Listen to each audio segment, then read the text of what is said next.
Uh-huh. Okay, looks like I just got a message from my dad. Says I'm needed in about 25 minutes. The pressure is on.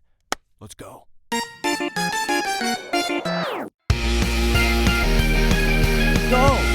gotta hurry! This freaking intro's taking too long! Guys, welcome back to Full Circus. My name is Tristan Sartoris. I'm so happy to have you guys here with me today. We have to hurry through this podcast as fast as possible, which means we are going to be speaking fast like there was any other way. How are you guys doing? Doesn't matter because you can respond. I'll tell you how am I doing. Guys, what's up? I'm doing great. No, I'm not going to go that fast. Don't worry. I'm going to slow down just a little bit. Although this is kind of my normal speaking cadence on the show anyway, so I don't know if we're really going to notice a difference. But for the time being, let's try and slow it back. Just kind of stay in the thing, hone it in. Exhale. Hey, guys, yeah, so my dad texted me, says I need to be up there in just a few minutes, and I have a podcast to do. I have a show. I have a performance. I got to go on. It's live. The show must go on. Yeah, it's a little Father's Day experience, something like that. I'm not really sure what I'm going to be doing. I don't know why he needs me exactly, but I'm going to go regardless because that's what you do. You got to stay in the flow, dude. Stay in the rhythm, right? I'm floating like a butterfly, stinging like a beetle. And I know that's not how the saying goes, but that's just to further illustrate my point that I don't do the freaking normal thing. I go against the grain. I'm staying that flowy, okay? But yeah, hey, how are you guys doing? It is officially over, right? We've done episode after episode after episode talking about the set life, the extras grind, and it is officially over with and done. And it was a very beautiful experience. It was hard and it was trying and it was difficult at many different times, definitely amongst the allegations. Am I completely over them yet? Not exactly. But you know what? It happened, and it made a good story. And as hard as certain points of the set was, and as exhausting as it might have been, it was a really great experience. And I miss it in a certain way. It's kind of like Stockholm Syndrome. You're kind of falling for the captors. You get so used to this abusive, hard environment that you're like, man, something about it. I just miss it. I don't know what it is. It's kind of like I forget. I just dropped something. Someone said something about it's hard to really live in your circumstances when you're having it, right? When you're looking forward to something like, oh, this is so exciting. I can't wait to be there. I can't wait. I'm ready. It's going to be so cool. And then when you get there, it's so exhausting, it's draining, it's hard, and you're like, I can't wait till it's over. And then as soon as it's over with, you look back on it with fond memories. You're like, wow, that was so great. I wish I could go back. So really, you're constantly deprived of joy because you're like, I can't wait. Hopefully I'm going to have joy. And then it doesn't happen. Then you look back and like, wow, that was joy. I wish I could go back. So you never actually get to experience it. So it's a really sucky circumstances. You're living in the suck full time sometimes. But yeah, it was a good experience. At least I think it was. Look, I get that's the beauty of the podcast is I do get to look back and be like, how was I really feeling? What was Tristan's mind really at this point? Was he burnt out? I know there was many episodes that were about 5 a.m. where I did not want to be home at 5 a.m. So yeah, it was cool. It was neat. Would I do it again? No. I was gonna look for a joke there, but the truth was just no. Not gonna do it again. I'll do other stuff, but I don't feel like doing that particular kind of work. But that's besides the point. It was beautiful, and I'm addicted to it. I miss it somehow. That's kind of how I ended up there again. I remember the first time it was pretty draining. I was like, I should do it again. And you get there, and you're like, wait a minute. What was I thinking? Why did I do this? And that's how I've gotten myself into many pickles in life. But it is different being back home, being back in the real world. You get so accustomed to groups of people and ways of life and catering and people having to do your makeup and your hair, dude. I had people doing my hair. And the funny thing about people doing my hair is for the longest time, they just wouldn't touch it at all. They would go through the whole line. Hey, come here. Doing, whatever hairstylists do.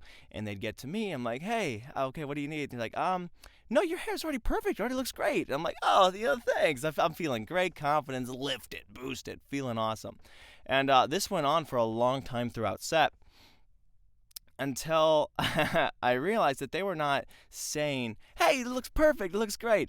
They were actually saying like, no, it looks perfect. It looks fine. Don't even worry about it. And that's because they were so scared of my hair, dude. It was so freaking messy and tangled. They didn't know what to do with it. And I was like, wait, I thought I was just so great this whole time. But they were terrified of the fact of having to deal with whatever this is.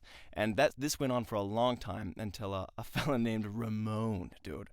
Ramon, he had no fear. I don't even know what he did or what his profession was, or he was supposed to be there as a hairdresser, but he's like, hey, you, come over here. And I don't know what he was or what, ethnicity, nationality, blah, blah, blah. I don't know what language he spoke exactly, but I'm just doing how I heard him, okay? The impression's not supposed to be racist anyway, but he's like, hey, you, come over here now. And I sit down, I'm like, what? He's like, okay, so we're going to do something about the hair. I'm like, I thought I was already perfect. He's like, eyes straight. I'm like, okay, what's going on? He's like, okay, he's sitting down there, and he starts grabbing his comb, starts ripping through the thickness of my hair.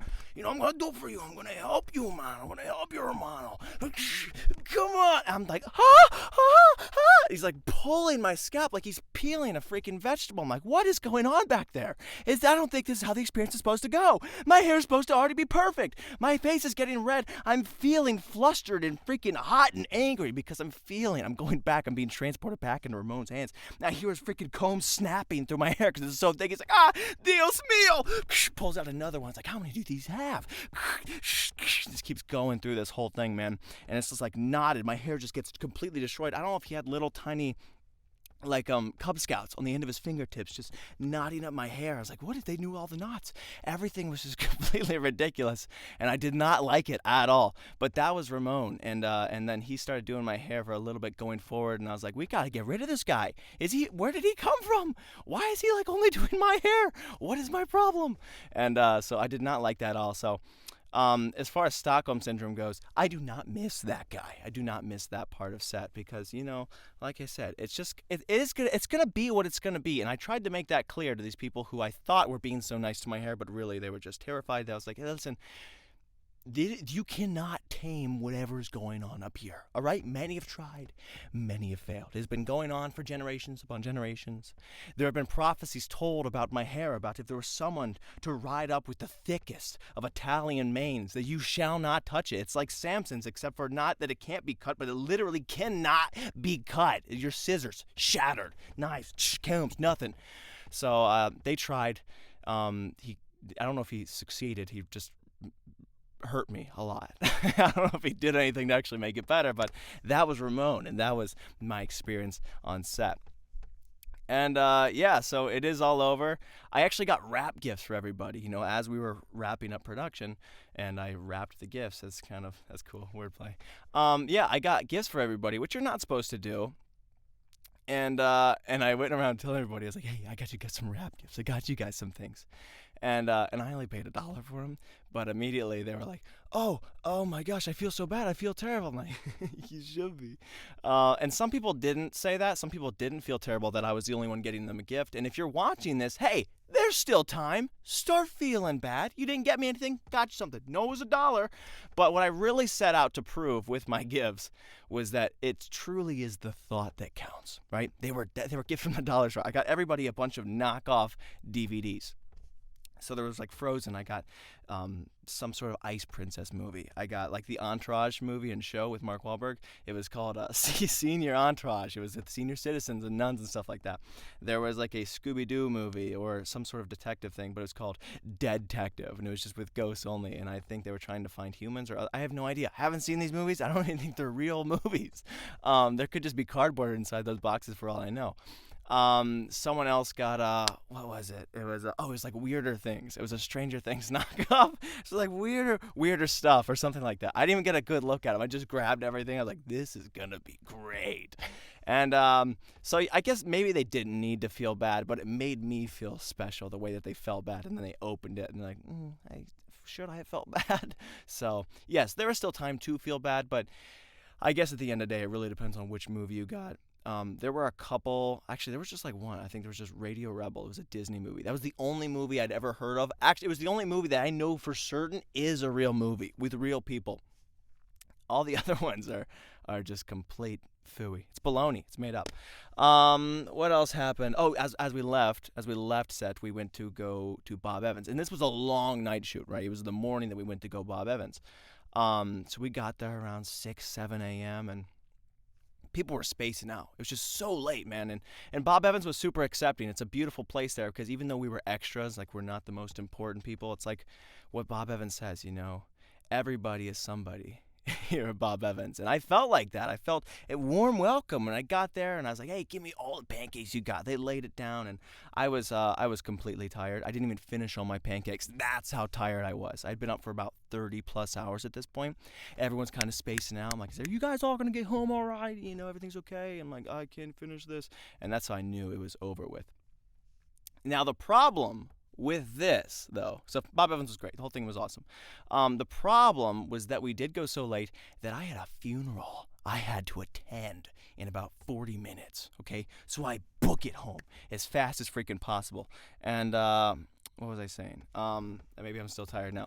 So I got home, and I think by the time I got home it was like 11, 10, I don't know.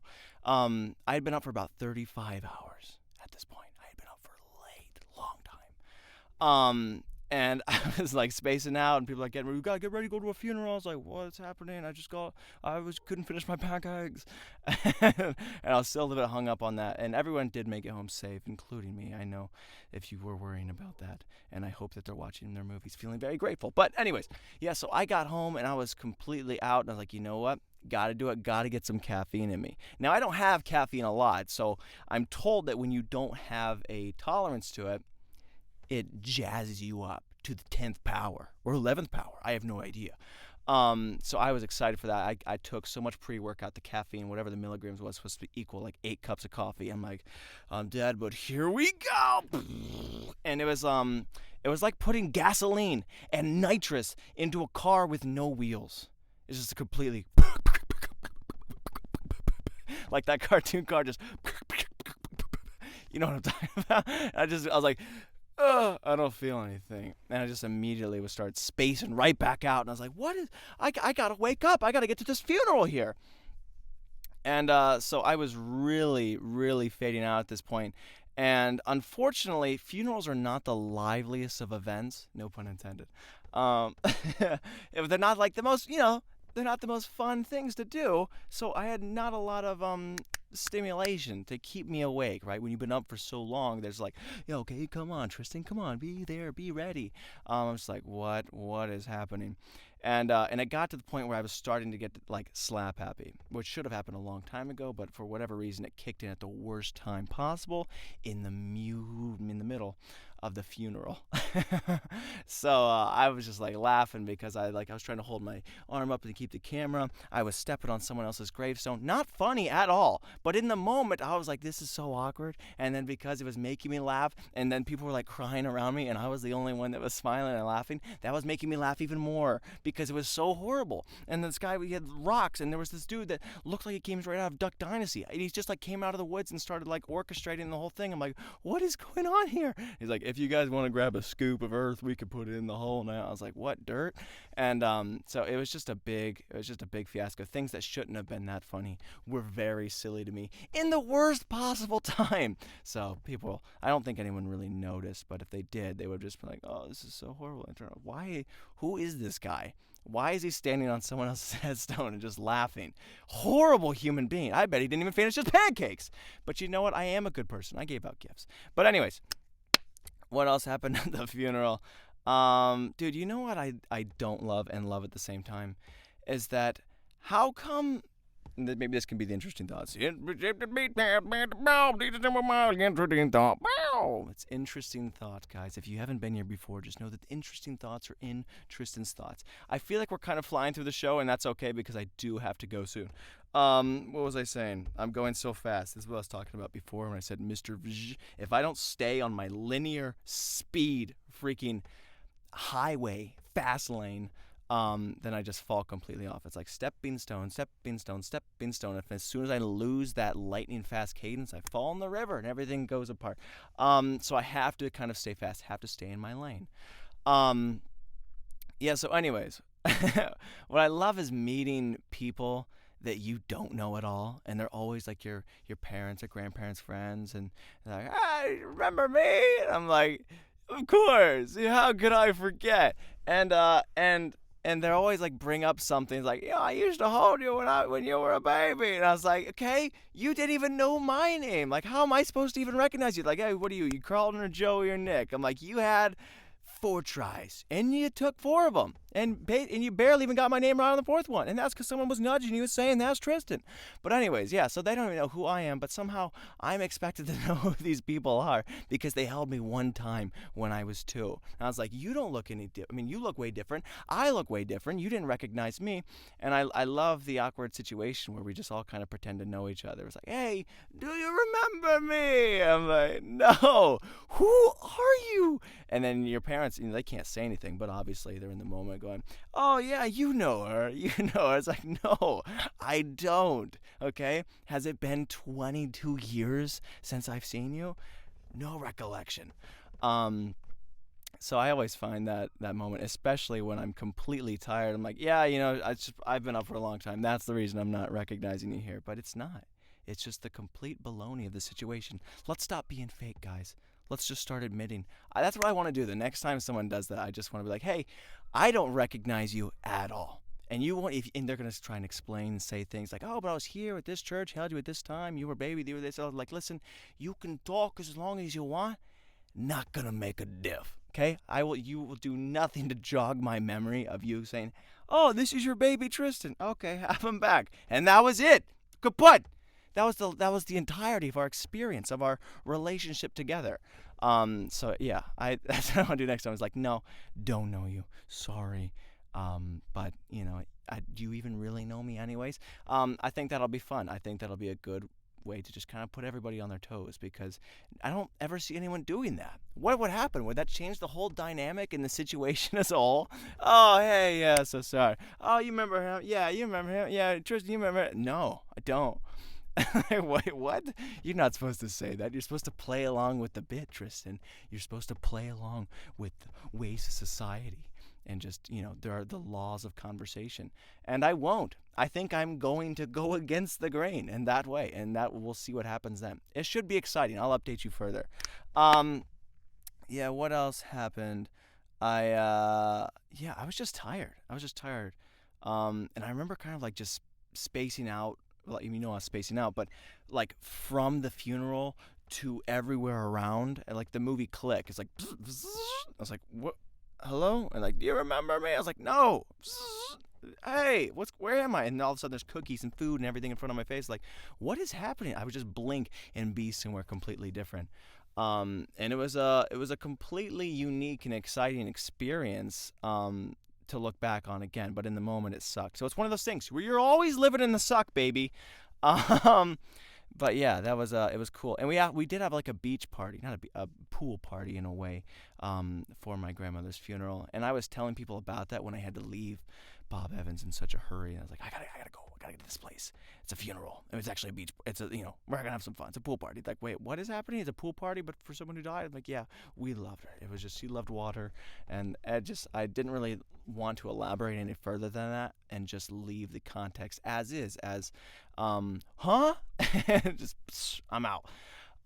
Yeah, so I think that's actually everything I have to say today. I'm looking down. I feel like I notes there. There's nothing there. Yeah, I got nothing. For you guys. Guys, thanks so much for tuning into the episode. This has been Full Circus, but you could call it Fast Circus because we have been zooming through here. Yeah, that is everything. I wanted to talk about. Hope you guys are having a beautiful week. Hope you're having a beautiful weekend.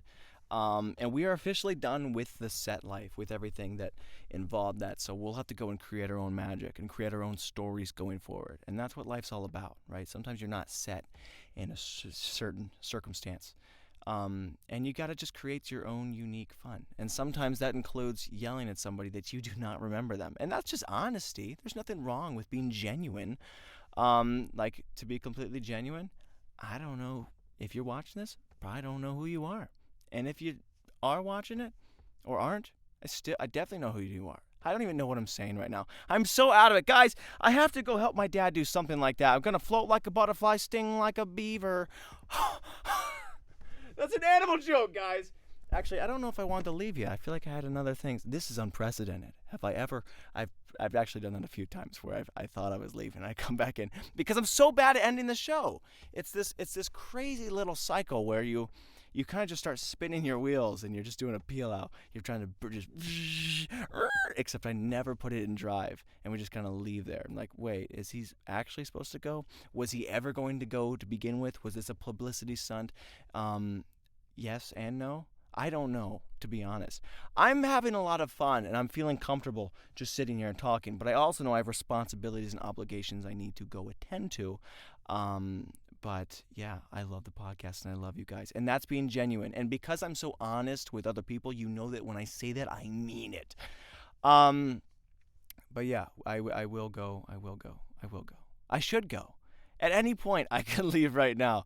But I won't. I should. This is such a dilemma because I'm trying to think of how I could delicately leave the situation. It's one of those things when you really get stuck and you're like, how do I really bounce out of this conversation? Which I have that problem a lot. I have a long history of not knowing when to end conversations. Like if you're texting me, emailing me, talking to me face to face, any sort of direct message, it's a DM for short, I will respond for an eternity and immediately, because two things. One, I have to have everything clear. Emails, messages alike, I need that clear out of my system. So I'm just like, hey, as soon as I get that notification, I answer as fast as possible, as soon as I see it. And two, I will respond to you even if I hate you. And this probably isn't the most genuine thing. If I dislike you with strong, horrible distaste, I'm too nice. Well, I'll sit there and I'll give my time and I'll really take it into consideration. I'll write back strong, hard-hitting, humorous sometimes responses. And I just don't know how to leave the conversation because I have fear of being rude. And that's why if I can really start standing up to these old ladies, maybe that'll wake something up in me. But yeah, I have a hard issue with that. I don't know what to do. I don't know.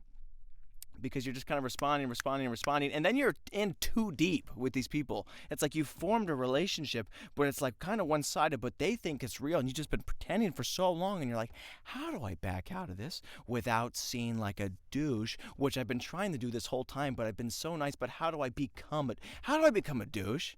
Okay? I want to be a worse person. So how do I do that? But you can't just do it with a drop of a freaking hat.